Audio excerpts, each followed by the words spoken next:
Greetings from EPG Pathshala. In this module, we are going to talk about web security. There would be no one who is not using web nowadays. What are the threats when you are using web that would be included in this module? I would be covering the client-side threats, server-side threats, how these threats can be mitigated. Web works on many layers of OSI. So at each layer, what are the threats, that also we will see in this module. The major thing starts at the application layer, and when you go up to the physical layer, at which layer what informations are added, that is the part of my talk today. First, the key term is web threat. Web threat is the threat which is done via World Wide Web and which compromises authenticity, integrity, confidentiality, non-repudiation and availability. Keep in mind, when we are talking about security, there are 5 parameters that need not to be compromised. Once again, I will repeat: authenticity, integrity, confidentiality, non-repudiation and availability. Web threats are divided into 2 major threats: push threats and pull threats. How push and pull are distinguished? They are based on their delivery method. Push based threats, they try to collect information or inject malware. How? By sending spam or by phishing or by other fraudulent means. What does a phishing mean? If somebody sends you a mail saying that you have got a patch from Microsoft, but they spell Microsoft as not MI but M1. If you are in a hurry, you will not check whether it is MI or M1 and you will click on that link, and what happens, it goes to the fraudulent site, some malware is loaded on your machine and then your machine goes off. So this is kind of phishing attack affects the computer and it is called push based attack. Another push based attack can be materialized by DNS poisoning. DNS poisoning means you think that the data has come from a trusted authority, but actually it has come from some fraudulent source. Pull based web threats, they are majorly driven by downloads. So when you try to download something, the cyber criminals give the malware to that link, you will download that malware, and when the page is loaded, the user's browser passively runs a script, a malware downloader runs a hidden HTML frame without the user's information, and then the user's machine goes down. So at each layer, first we will start with application HTTP client. What are the dangers there? It's a cross-site scripting attacks. All this I will go into the detail, but just to give an overview, application HTTP client, it's a cross-site scripting attack. Unpatched web clients, transport layer HTTPs, they have man in the middle and session hijacking dangers. Firewalls allow HTTPS, that is a secure layer. Web server has a threat of repudiation, information disclosure, elevation of privileges, denial of service. Web application scripts has buffer overflow problem, firewall has internal network, database has SQL injection danger. Website vulnerabilities, there are major 5 vulnerabilities: website defacement, buffer overflows, // application code errors and server side include. Website defacement, website code is downloadable, If you go to the source, attacker can see the full hypertext. Attacker can also view the commands in the code. This is called website defacement. The second website vulnerability is buffer overflow problem. So for that there are 4 cases to be considered. How buffer flow problem occurs, that we will see first, and then we will evaluate what 4 cases of buffer overflow can affect our system. So for that we have written a for loop. That for loop starts with index equal to 0, index less than or equal to 4, index plus plus, buffer space I equal to x, and what I have done is buffer space 5 equal to z. Actually we used a buffer space array which goes from 0 to 4 only, but we try to write at a space 5. So it goes out of the buffer. So let's check what happens. So when we try to write at the position 5, it may interfere the user's data. If it affects the user's data, the data would be changed. The second case occur, it may add to the user's program code. So Z is written in the user's program code area, so that would change the instructions which user has written. The third case occur in the case of buffer overflow. When we try to write Z, it may interfere in the system's data, so it would change the system's data to give a unexpected output. The fourth case is, if we are trying to write the Z as a buffer overflow problem, it may interfere the system program code. So what it would do? It would paralyze the instructions of a system program, and system program would behave in an unexpected manner. So what we have observed is buffer overflow problem. In that case, the overwriting can be done in the user's data area, user's code area, system's data area, and system's code area. The next website vulnerability is ... indicates predecessor directory, and ... is the grandparent of the current location. So check the URL in my slide, URL return, so that server returns the file autoexe.nt. Once that file is written, the attacker can perform modification or deletion. http site.com, and you can check the URL where we have written ... So every time it will go to the grandparent directory, and it would try to fetch autoexe.nt. Next is application code errors. User's browser reply to the server with full context. User can modify the context. Check the URL. In that we have got I1 equal to 459012, P1 equal to 139, I2. So full URL is retrieved.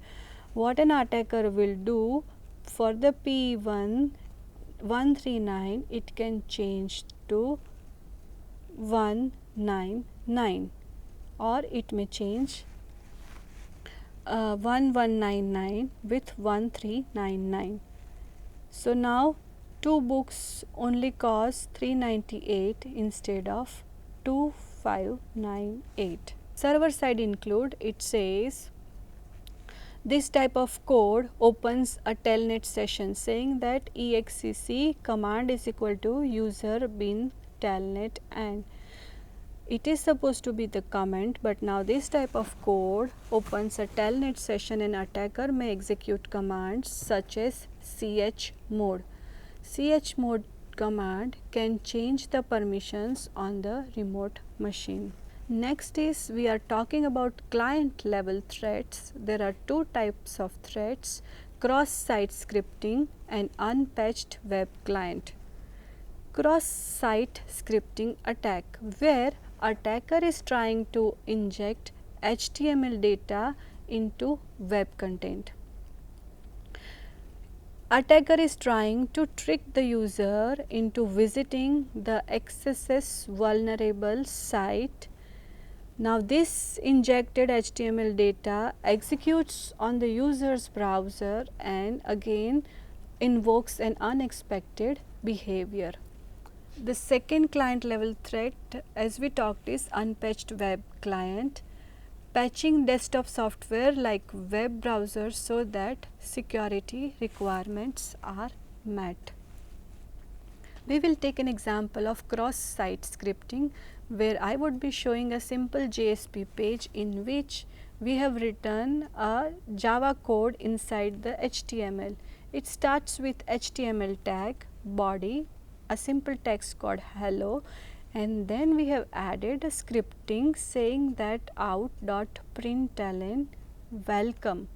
Welcome by getting the parameter through URL. So request.get parameter and name. This will get a parameter value name when you run this test.jsp. Then Ahmedabad, body tag ended and HTML tag ended. This simple JSP script you have to run in a browser with the help of server. So if you try to pass the script saying HTTP localhost and then the test.jsp, passing the parameter name equal to LDCE, it would simply print a welcome LDCE message. But now the trick is, instead of passing simple string, what we are passing is a script tag saying name equal to script, then alert saying that hello, and then script tag ends. What has happened now, we have passed a script in a parameter. So when you run this program in a browser, it pops up an alert saying hello. This was a simple hello message, hello alert printing script, but an attacker can write a more malicious behaving script, and if they can append this script as a parameter in URL, your system again would get an unexpected behavior. What are the countermeasures against cross-site scripting? Educate users. The first is educate for the threat of cross-site scripting. View web contents only from the trusted users. Then the next step is implement browser security. Nowadays browser also comes up with lot many security saying that disable the use of JavaScript or active scripting for untrusted zones such as internet zone. Moral: you need to disable the running of JavaScript to protect your computer against cross-site scripting. Countermeasures, if we go ahead, the second is educate developers. Up till now we educated the users, now educate the developers to validate all input that could potentially be used as a part of dynamically generated web responses. So in the example we checked that for the parameter the user can only enter string, but we never check that user cannot enter script tag. So that is where the developer has to learn to validate the inputs in terms of what it is going to produce when given to the browser. The next is encode URL. URL encoding normally performed to convert data because such data has a special characters such as slash, dot, hash. These characters have a special meaning or is not a valid character for a URL. Then comes HTML encoding. and then it says use inner text property. So if I go ahead with the example of encode URL, you can check we have a simple form HTML form tag in which method is equal to get, action is equal to example.html. It says when a submit button is pressed, the URL should be invoked, that is example.html, and the method used is get. So parameter passed would be part of the URL. We passed parameter called name. This is a simple and short test. So if you check how the URL is formed, this plus is plus a plus simple plus %26 plus short plus test.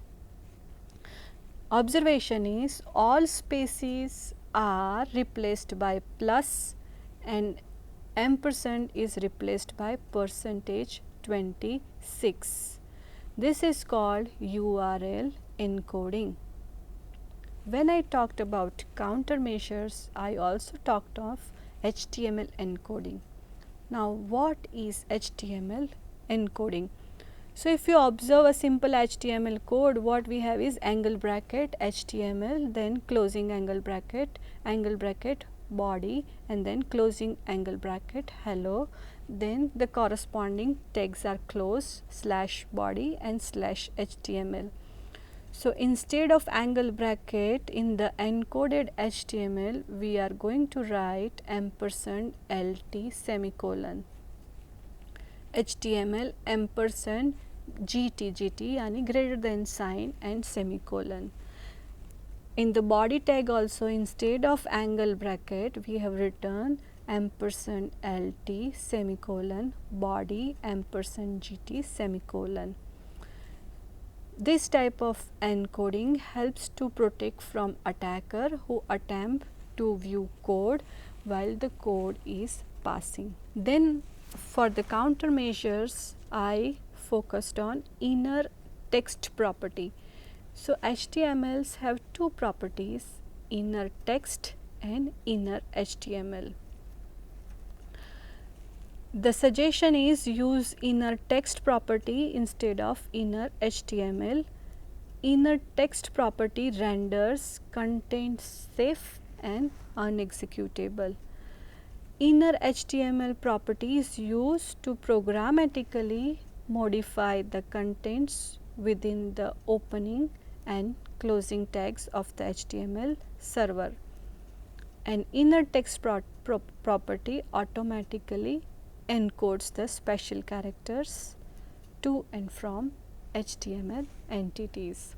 For example, if we want to make a text bold, my text, to make it bold, we have a HTML tag called B. HTML tags are always written between angle brackets to end the tag /B.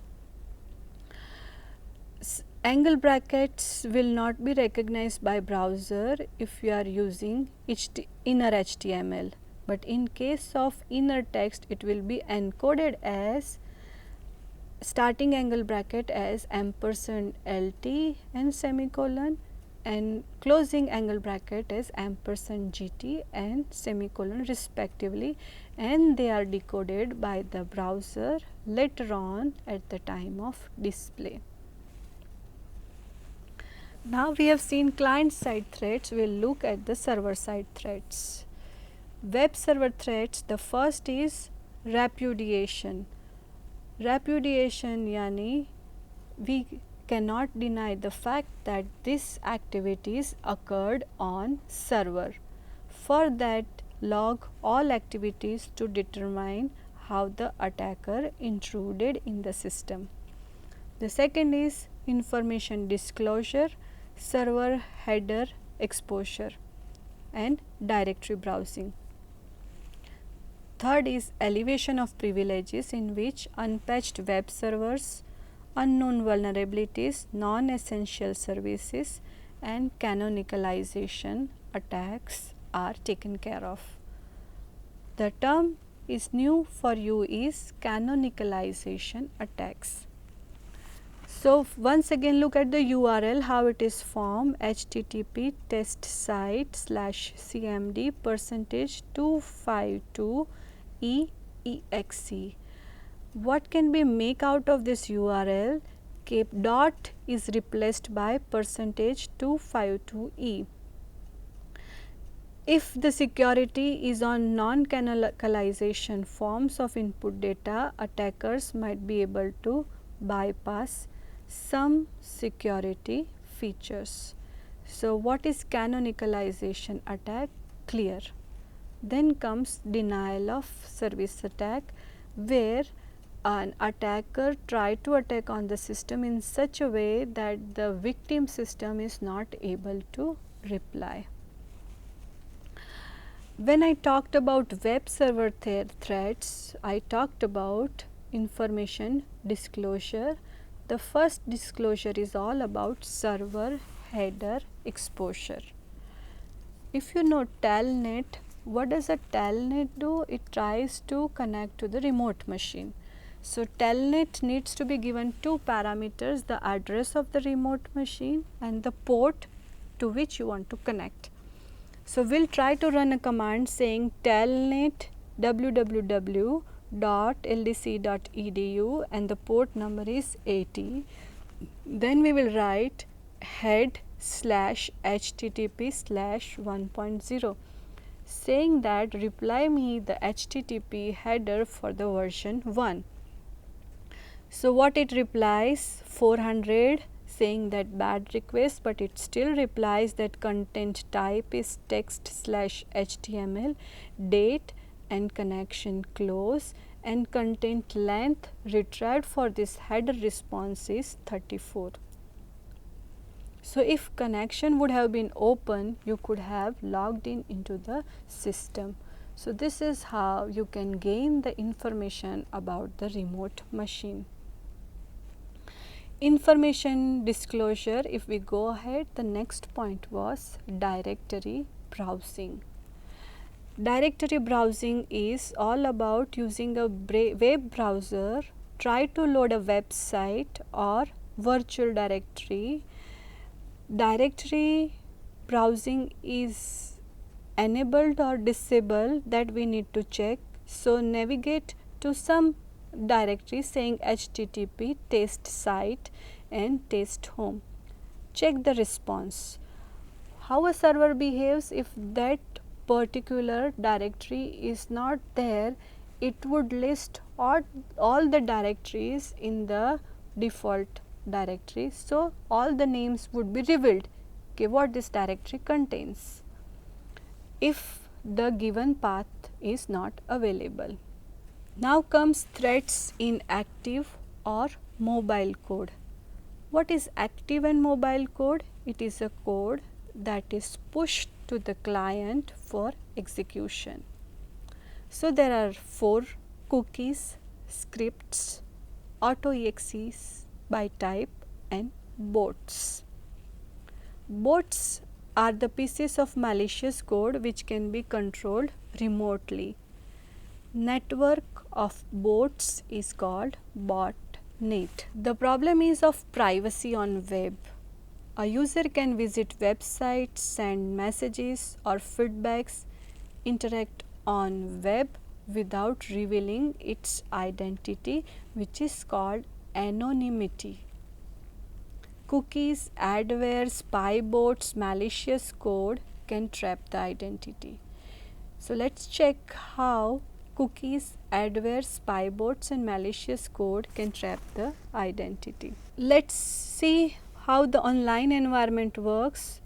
So, if you are making payments on the web, they are usually made by credit card or by online payment systems such as PayPal. For that, only site or portal registration is needed. Registration is often done through email. Email is usually related to your real name. So, email and real name can be linked to other databases. There are third party advertisements, contests and offers which you would like to take. In turn, you give your data. When we talk about privacy, we said we can keep track of the users through certain mechanisms. The first mechanism is cookie. A cookie is nothing but a text file that is stored on the user's computer and passed by user's browser to the website when the user goes to that site. So, summarize, that cookie is nothing but a text file which is having 6 fields: name, value, expiration date, path on the server to which it is to be delivered, domain of the server to which it is to be delivered, SSL, that is secure connection required for delivering cookies. So, cookie has these 6 fields. A site can set any number of cookies. Cookies can be any number, but the size limit is 4096 bytes. Some sites store cookies that contain user ID and password, so that customer does not have to remember their login. Some browsers ask you whether you want to store the password. If you say yes, they would be stored as part of the cookies. So, cookies can have a credit card number, customer name, shipping address, last time visited date, number of items purchased.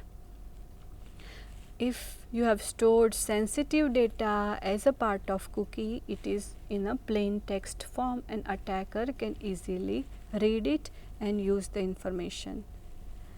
So, solution is, when you are using cookies, store them in an encrypted form so that your data is protected.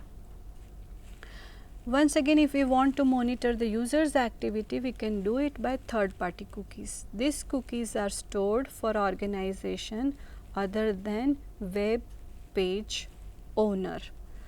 Third party cookies can count the number of times the browser has viewed the particular page. The second is, it can keep a history of visited page. The third, it can count that how many times this advertisement appeared on the page. It can match the purchase with the advertisement displayed on the page. So, third party cookies usually are used to observe the customer behavior. Then comes web bugs. Web bugs are invisible image. They are usually very small. They are also called clear image. They are 1x1 GIF. 1x1 is just like a pixel image. It is too small to be detected by a normal site. The browser will ask the server for file. That file is downloaded on the client's machine, and once it is downloaded, it will destroy the client machine. The next for observing the user's activity is spyware. Spyware, as its name suggests, collects data and records user activity. The first is keystroke logger. Keystroke logger would log all the keys pressed by the user. It can save your password, credit card number, whatever you type from your keypad can be stored. It can even have contact names and numbers. Hijackers, software that hijacks a program which is doing a different activity. Adware, displays advertisements through pop-up window or in browser window. These advertisements are usually, as we discussed previously, to monitor the user's behavior. Adware can refurbish search engine results to find out which is the prime location for putting the advertisement on client's machine, where client clicks quite often, or replace other advertisement. Drive by installation. It suggests tricking user into installation of the software, saying that this is a good book, you can download, and when the user starts downloading, he has gone to some other site and he has downloaded the malware. To summarize this module, we talked about web threats. Web threats are the real threats because nobody is there who is not using web nowadays. We touched upon the client threats and server threats. We also touched upon how to mitigate this client and server threats. We also talked about the active code that is to be taken care of. The most one is cookie. Cookie is stored in a plain text which can reveal all the sensitive information. So try to store cookie in the encrypted form and try to save your machine from the attacker or malware.